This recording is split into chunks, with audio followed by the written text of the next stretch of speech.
I'd like to introduce myself first. My name is George Peak. I'm a network engineer with UCSC and a HPR TAC chair. A few quick reminders to get out of the way. Our sessions are live streamed. Please speak into the microphone so you're heard online. And our recordings, please silence your phones, and the scavenger hunt is on. So please visit our sponsors' areas. Now it's my pleasure to introduce our Scenic panelists, starting with John Dundas, VP and Chief Technology Officer, Sana Bellamine, and she's a Senior Core Engineer, and Stanley Han, Manager of a Network Operations Team. If we have time at the end of the presentation, your questions will be welcomed, although I think we'll probably run out of time, which is fine. Otherwise, all topics presented today will be available for further explanation at the deep dive session. I encourage you all to attend, ask questions, and learn. So at this time, John, please.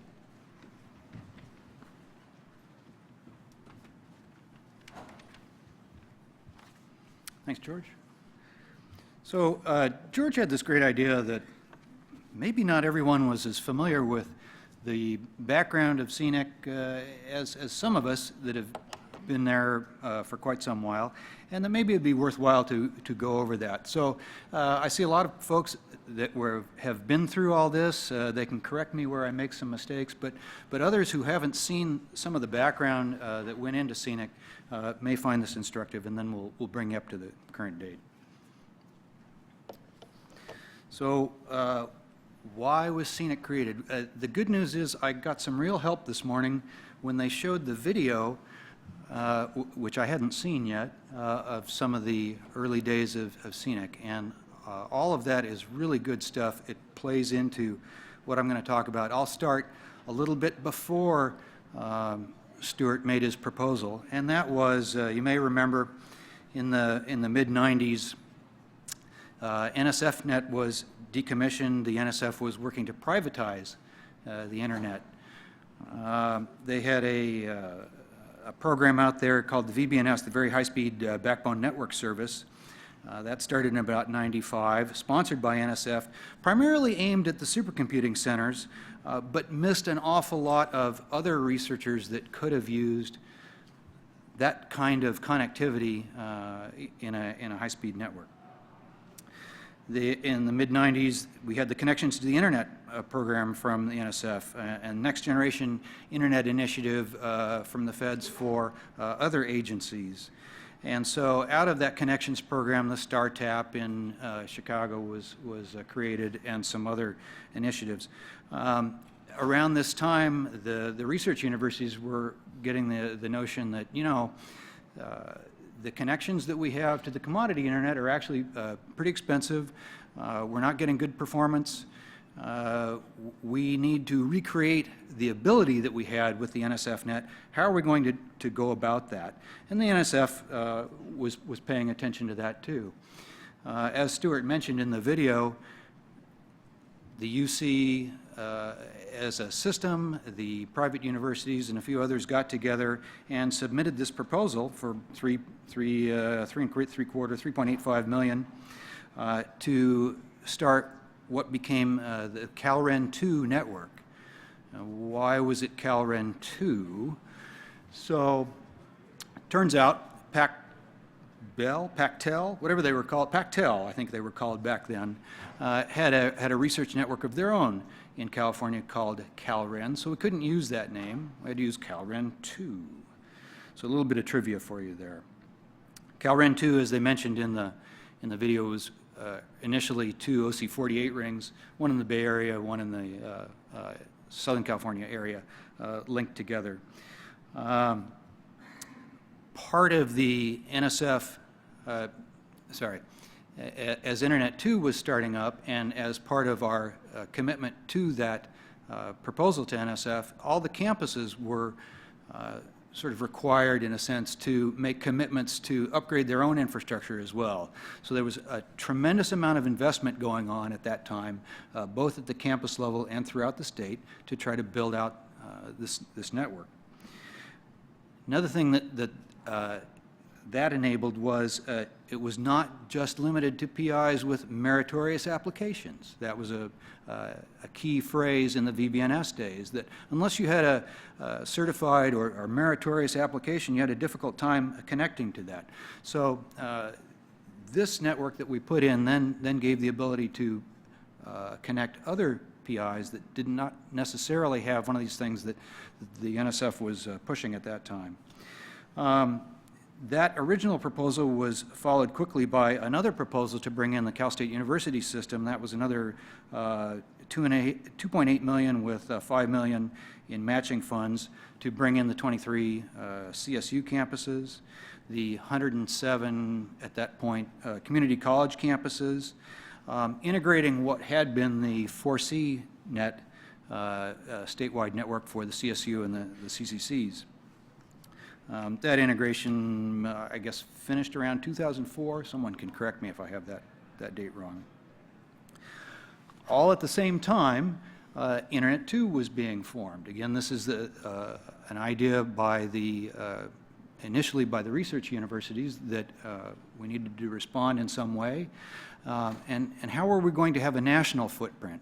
So Internet 2's proposal at that time was the Bellamine network, and the notion that there are these gigapops, or very large points of presence throughout the U.S. And so Scenic would be or the CalREN network would be the California gigapop for that network.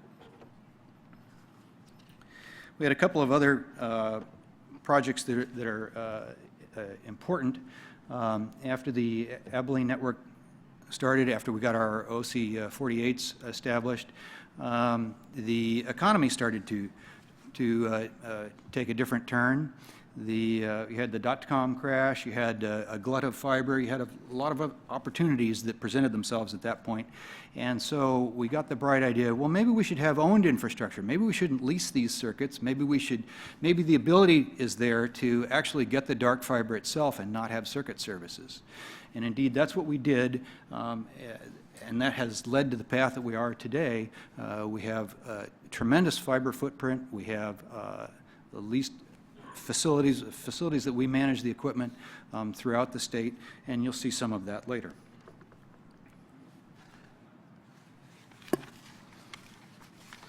So who is Scenic? What is Scenic? The idea behind it was to form a 501c3, and if you're not familiar with that terminology, that's IRS tax code for tax-exempt, nonprofit, educational type of organization. As I was reminded as early as breakfast, or as late as breakfast today, great controversy in selecting the first employee. Should this company even have an employee? How are we going to staff this thing? How are we going to operate it? Initially, it was operated by volunteer labor from the research universities. But as it grew up, it became very clear that we'd have to do something else, that it had to evolve beyond that. Today, Scenic is about a $50 million a year enterprise. There's about 60 FTEs and some number of student interns that we have also. The organization is fully member supported. We do have a small NSF. We have small NSF grants to do a variety of things, but for the most part, it's all member funded, with our main office in La Mirada, and a smaller office in Berkeley area now. As you can see, the charter associates, the UC system, the private research universities, the CSU system, the community colleges, all of public education for K-12. And most recently, the California Public Libraries are coming in. We're still working on connectivity for them. We have some established, but still quite a ways to go. We have some other research and education entities that have become members as well, including the Naval Postgraduate School, NASA Ames, Chapman University, Carnegie Mellon West, Pepperdine. There's quite a list, as well as some arts and cultural organizations, including Exploratorium and SFJS.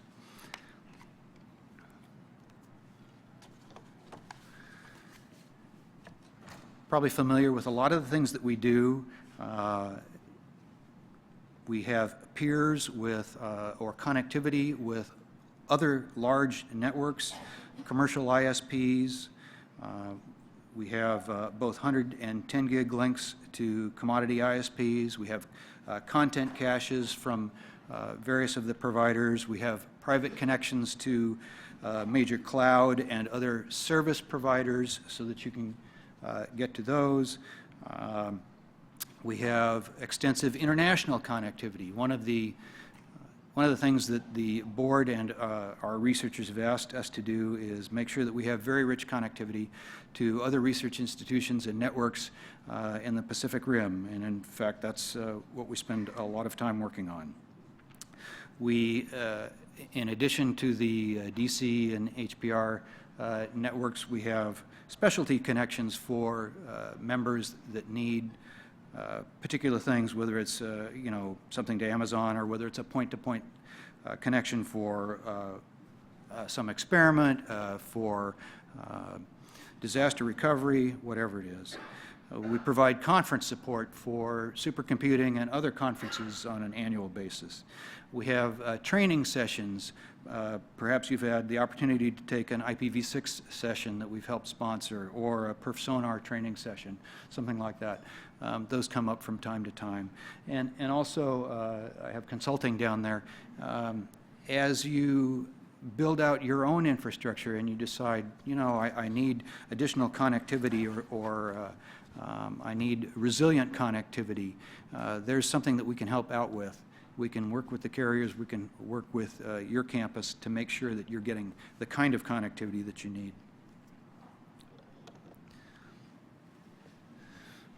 But isn't Scenic an ISP?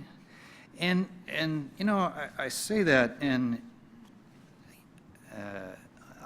being an ISP isn't a bad thing, but that's not all we are, right?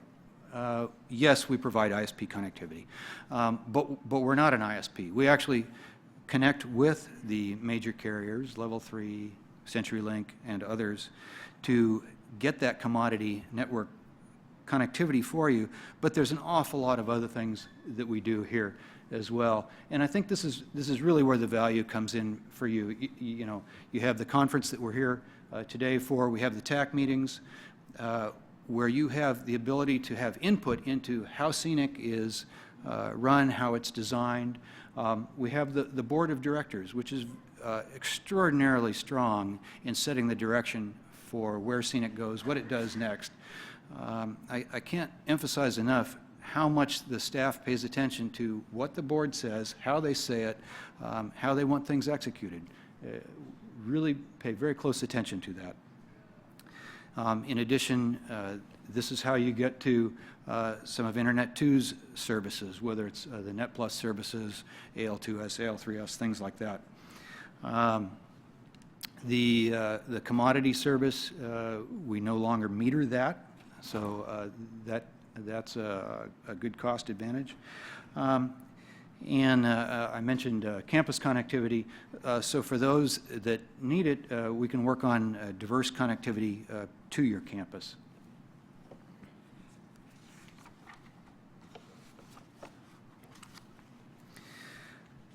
I mentioned the board of directors, and that's extraordinarily important. That is our primary form of governance. Sorry, the board and the committees. So the technical committee and the business advisory committee. Those are the two committees that are very strong for us. Libraries and others, as they become ingrained into the Scenic culture, want to really pay attention to those and contribute to those. This is your opportunity to influence how we work. In addition to that, there are a couple of standing board committees. There's a finance committee, an audit committee, an XDHBR committee looking at advanced services.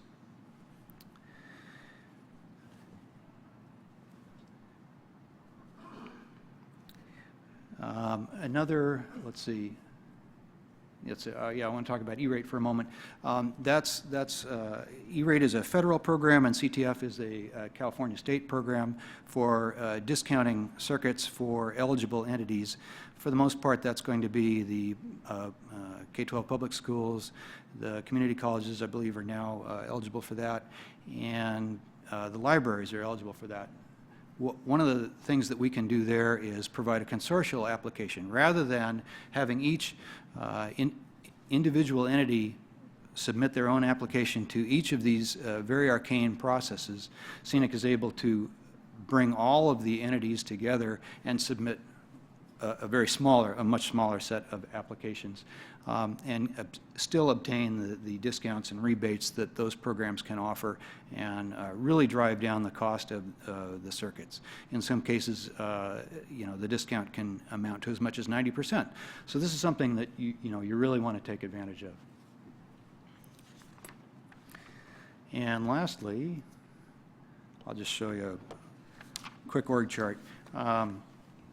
If you want to stay in touch with any of the folks here, please contact me. Please contact any of the folks you see up there. This gives you some idea of how the organization is structured, who is in charge of what.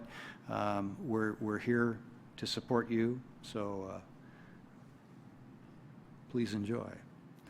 Anyway, with that, I'd like to turn it over to Stanley.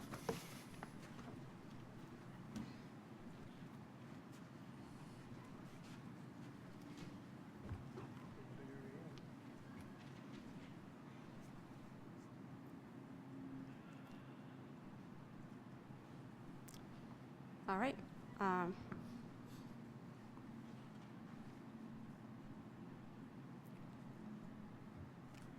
So I'm waiting for Tim to put up the slide here. All right. My name is Bellamine. I'm with Scenic, the Scenic Core Network Engineering Group. My presentation today is about the CalRAN network. It'll get a little bit technical on some slides, but I'll try to be as clear as I can about the concepts. So this is the agenda for my presentation. First, we'll talk about dark fiber, CalRAN Layer 1 network, the shared 2 by 100 gigabit ring in CalRAN, the HPR backbone, the DC backbone, how sites connect to DC and HPR, peering for DC, peering for HPR, and finally the Cotton network. So we'll start the layer 1 discussion with the concept of optical multiplexing over dark fiber. What optical multiplexing over dark fiber means running multiple services over one fiber segment. So let's see how this is implemented. So in the middle, we have one fiber span between two locations, A and Z. And what we want to accomplish is run multiple services over the same fiber span. So what we need to do is deploy a multiplexer and demultiplexer at each end of the fiber. Once we have those multiplexer and demultiplexer deployed, then we can start provisioning services. To provision a service, we need to deploy special components called optics, one on the left side and one on the right side. Typically, those optics will be installed in a switch port or a router port. So now that we have the optics, we tune the optics to a specific frequency. So now that we have the optics in place and they're tuned to a specific frequency, we have a layer 1 path over the dark fiber, and we can use that layer 1 path to run a service. The technical term for that layer 1 path using a specific frequency is called a wave. You may have heard this terminology before. So we brought up our first service. Now we want to bring up the second service over the same dark fiber segment. Same idea, we deploy a second pair of optics. We tune those optics to a different frequency, and now we have our second 10 gig service. Second service could be 1 gig, 10 gig, depending on the type of optics we have. So The technical term for implementing multiple services over the same dark fiber pair is wave-dense multiplexing. So there are two implementations. There's an entry-level implementation that's used for a small number of services, 4 services over a distance, a metro distance. But there's a backbone implementation. This is a backbone. This is the one we've implemented at Scenic. So the backbone implementation is for when a large number of our services are needed over the same fiber pair.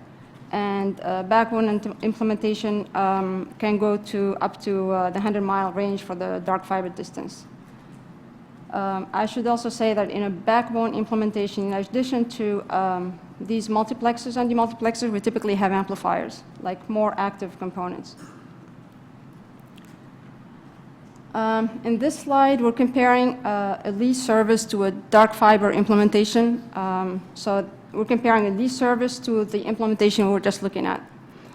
So let's look at them from a cost perspective and from a provisioning cycle perspective. So the cost of a 1 gig lease service today is about $25K per year. For a 10 gig lease service, it's $54K per year. Obviously, if multiple services are needed, then those costs will go up linearly. So what if we didn't do a good job with capacity planning and there's a need for an urgent upgrade? Then we have to wait for the telco provisioning cycle, and that's 75 days for best case. Now let's go back to dark fiber.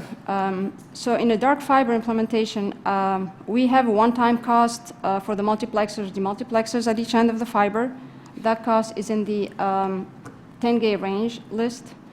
Now, we are able to provision 1 gig, 10 gig, and even 100 gig services over multiplex dark fiber.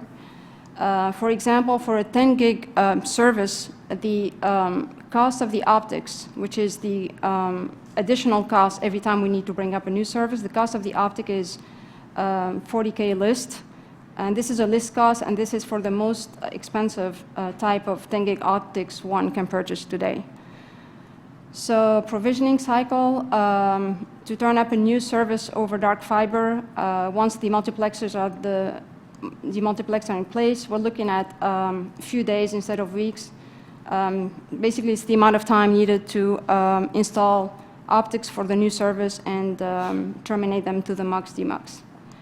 So to conclude this part, if multiple services are needed between 2 locations, and if there's dark fiber between those 2 locations, then multiplexing is a better option.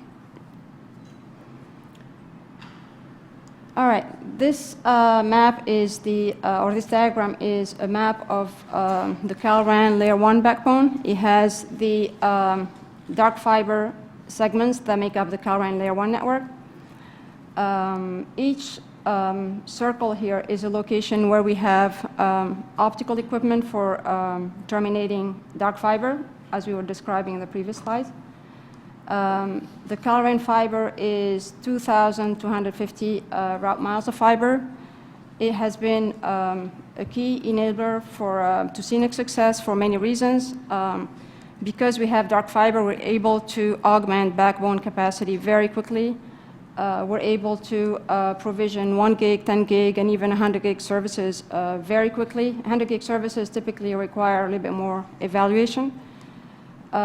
Because we have dark fiber, we have been able to design very redundant solutions. Overview more on the CalRAN network. So the CalRAN network has 47 co-location sites. Each co-location site has optical equipment for terminating the dark fiber. Most co-location sites have active layer 1 components, amplifiers, in addition to those MUX, DMUX components. Each co-location site that has active layer 1 equipment also has at least 2 diverse fiber paths. So we have a total, like we said, 47 co-location sites. 21 of those sites have layer 2 and layer 3 equipment in addition to the layer 1 terminating equipment.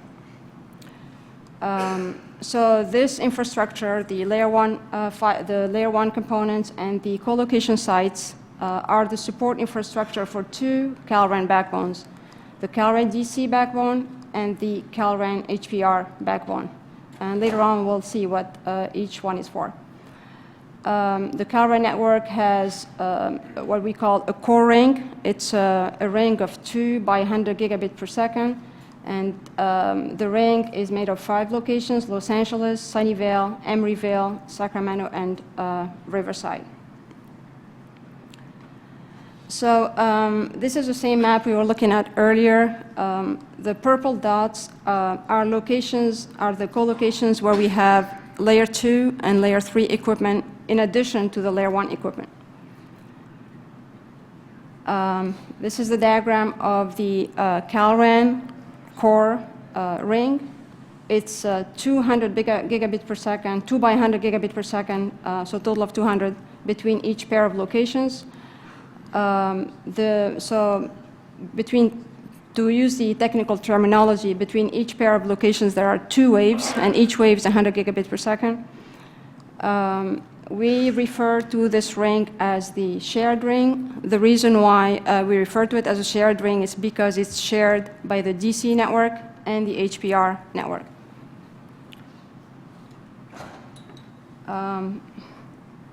So let's start with the CalRAN HPR backbone. The CalRAN HPR backbone is the backbone for mainly for high performance research. It's for bandwidth-intensive applications, research applications. We are in the final phases of a migration for the HPR backbone. At the end of this migration, the CalRAN backbone will look as shown on this simple diagram. 4 locations, 100 gigabits per second between each pair of locations, and that 100 gig per second is over the shared 2 by 100 gig ring. The HPR backbone connects to Ethernet 2 to the Pacific Wave exchange via 100 gig links. The DC backbone is so the first backbone was the HPR backbone. The second backbone is the DC backbone. It's the backbone used for day-to-day research, Netflix, Apple iOS updates. Basically, it's the backbone for day-to-day traffic. It connects to the commercial internet. Just like the HPR backbone, the core of the DC backbone is 100 gigabits per second, and it's over the shared 2 by 100 gig ring. This diagram is just to show the different type of sites in the DC backbone. So we have what we call core locations. These core locations are interconnected at 100 gigabit per second through the shared core ring, and we have non-core locations that connect to core locations at N by 10 gig or 100 gig. So how do CalRAN users connect to CalRAN? Libraries, community colleges, COEs connect to the DC backbone. The CSUs connect to the DC backbone. Some CSUs connect to the HPR backbone. The UCs, for the most part, of all the UCs connect to the DC backbone and the HPR backbone. The private connect to both the DC and HPR backbone. There's a couple of exceptions here, but this is overall how sites connect to CalRAN. Okay, so this is a much nicer map of optical layer DC and HPR. So in the next set of slides, we'll be talking about how CalRAN exchanges traffic with non-CalRAN destinations. So before I get into that, I'd like to explain a general concept, and that's the concept of how two entities exchange traffic. So for two entities to exchange traffic, two requirements must be met. The first one is there has to be a physical path between them. And the second one is they need to agree to exchange routing information. So the technical term for used when two entities agree to exchange routing information over a physical path is called peering. So in the next set of slides, we'll look at peering in the DC network, peering in the HPR network, and it's through this peering that peering session that traffic is exchanged with non-CalRAN destinations.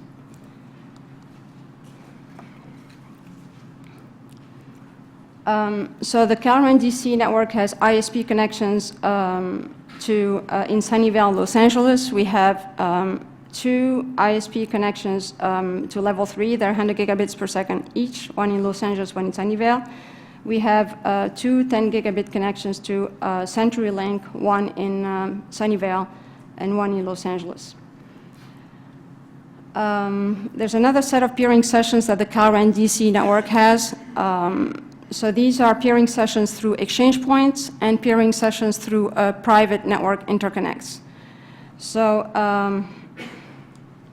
let's start with the peering sessions via exchange points. The CalRAN DC, so these boxes here are exchange points that the CalRAN DC network connects to. CalRAN DC connects to the Equinix Exchange, the Kix Exchange, Backwave, the Palo Alto Internet Exchange at 2 places, and the San Diego NAB.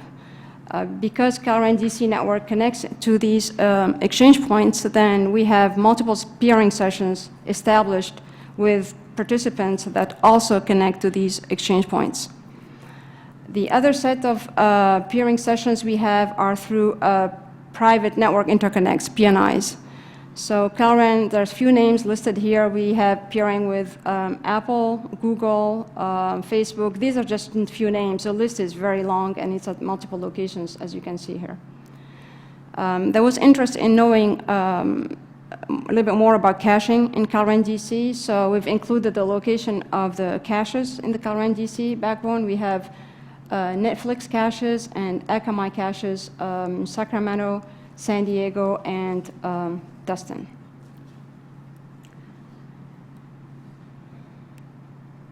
Okay, so now we're going to talk about peering, R&E peering for the CalRAN HPR backbone. So the CalRAN HPR connects to Ethernet 2 AL2S network. We have peering with Ethernet 2 at multiple locations. We have peering with ESNet. The CalRAN HPR network has a large number of peering sessions through the Pacific Wave exchange points, national and international peering through Pacific Wave exchange point. This is a slide. This is a high-level topology of the Pacific Wave exchange. So the Pacific Wave has a core that's a 100 gig ring with an ongoing expansion into Tokyo. The slide shows a list of Pacific Wave participants at different locations, a large number of national and international entities. Again, because the Scenic CalRAN HPR network connects to the Pacific Wave exchange, we have a large number of peering sessions established with the participants at the Pacific Wave. Much nicer map of the Pacific Wave exchange, nicer than my simple diagrams. Lastly, we'll talk about Cotton. Cotton is a network that was deployed for OpenFlow. It has its own layer 1 mesh over the CalRAN backbone, and Cotton has 3 locations. The Cotton network is at 3 locations: Sunnyvale, Sacramento, and Los Angeles. Cotton it uses the CalRAN layer 1 infrastructure, and then it connects to the core ring for access. This time, Cotton has a limited number of users. It's going to be one of discussion points during this week's TAC meeting, what the future of the Cotton network will be. And that was my last slide. Thank you.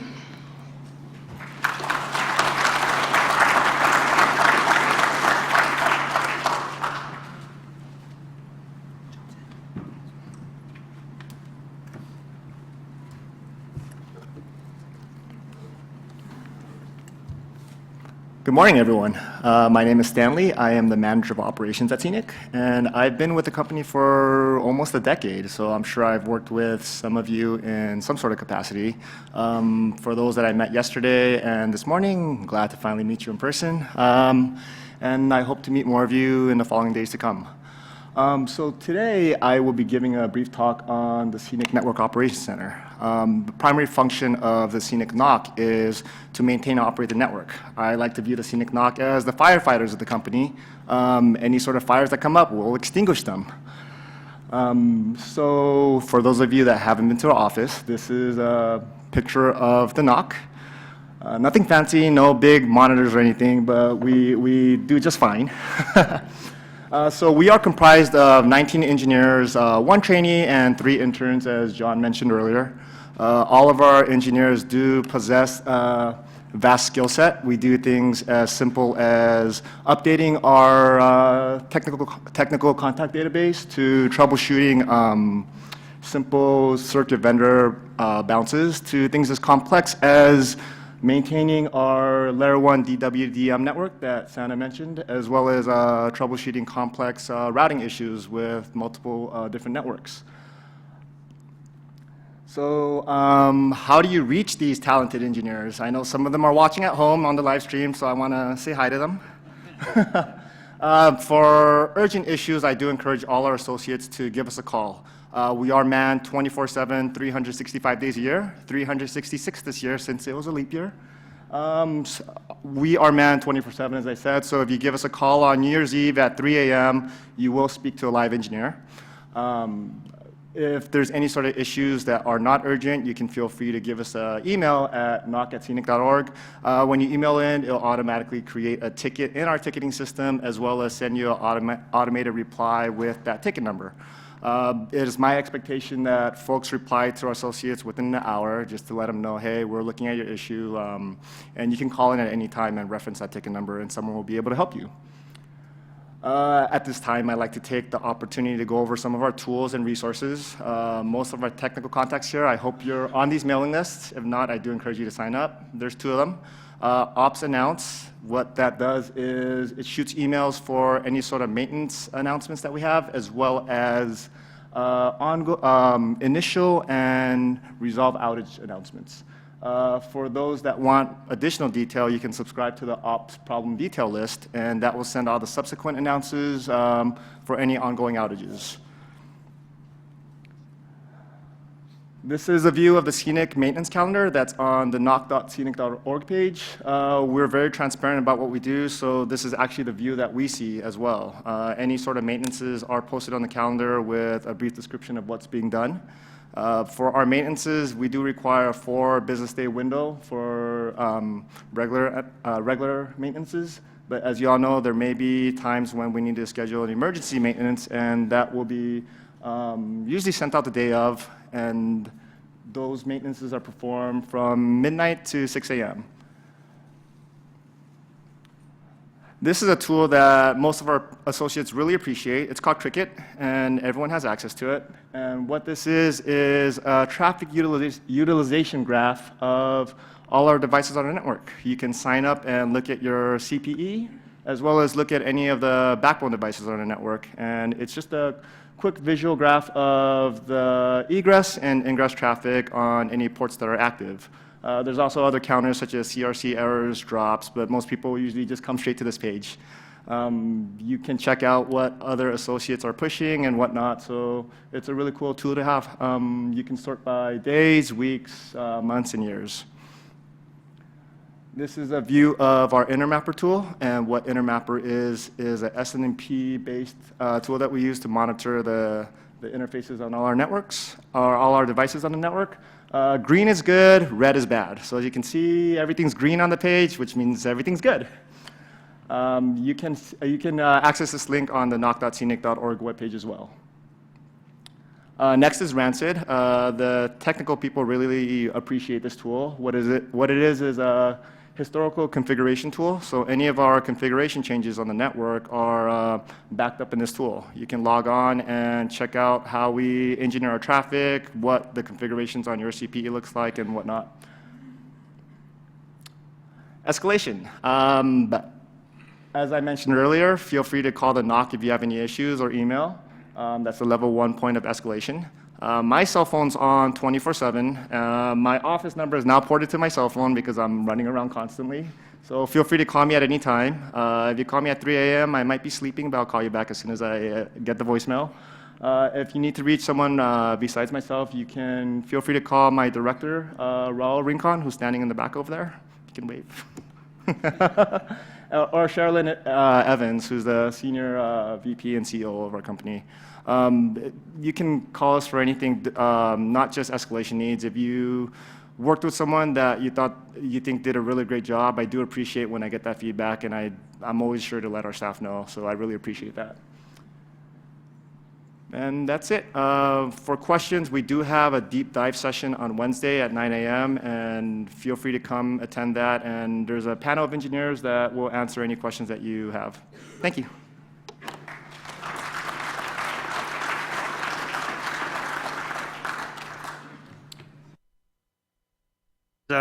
Obviously, a lot of technical information. The Rancid tool is actually especially useful, as I've used it personally to configure some of our new gear, which I haven't touched before.